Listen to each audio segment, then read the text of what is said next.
and welcome to the start of the week, babes. I'm Amy, and let's get into it. So today, you may have the day off for Dr. Martin Luther King Jr. Day.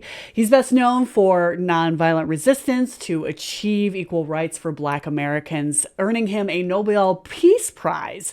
In 1964, Dr. King was also remembered for his masterful speeches on the subject of civil rights and justice, most notably his I Have a Dream speech, which all those government officials and GOP conservative talking heads who are raging white supremacists the rest of the year quote on their social media today to look like their pappies weren't plotting with the FBI to kill them during the civil rights movement, Speaking of the FBI, it is well known that from the March on Washington in 1963 up until his assassination in 1968, the FBI engaged in an intense campaign to discredit Dr. Martin Luther King Jr. and his work. That included sending him letters to actually encourage him to off himself and various forms of blackmail with wiretaps, surveillance, things like that. Basically, J. Edgar Hoover, the head of the FBI at the time,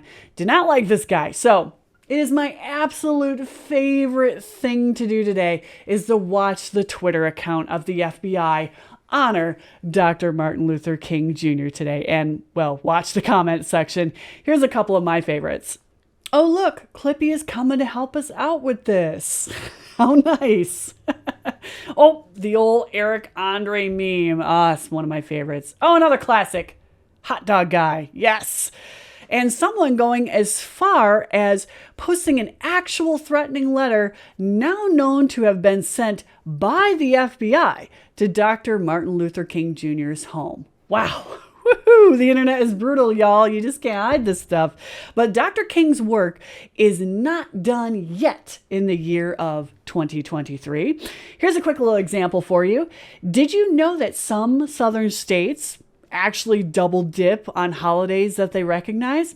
Yeah, 10 states celebrate Dr. Martin Luther King Jr. Day and observe at least one Confederate holiday during the rest of the year. So Arkansas, Georgia, Florida, Kentucky, North Carolina, South Carolina, Tennessee, and Texas all have at least one day commemorating the Confederacy in an official government capacity. You think that's pretty shitty? Check this out.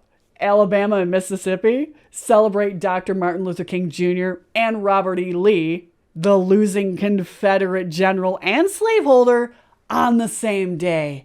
Yeah, that list used to include Arkansas, but they split Robert E. Lee Day and MLK Day in 2017. Yeah, and in 2000, when South Carolina became one of the last states to honor MLK Day with a state holiday, in the same breath, the legislature also voted to create Confederate Memorial Day. Cool.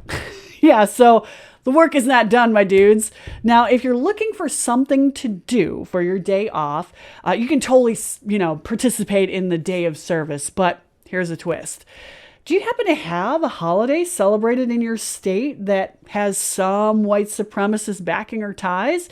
Usually those are slipped in so no one notices them, or people just assume that they're long-standing traditions when they're actually put into place by a bunch of bigots in power in the 1970s. Texas, I'm looking in your direction, that's for sure. How about we do some work and get those holidays no longer celebrated in an official capacity? Let's try to give a fuck about Dr. King's work besides just misquoting him on his birthday on our socials. How about we try that? Anyway, I'm Amy, and that's your start of the week.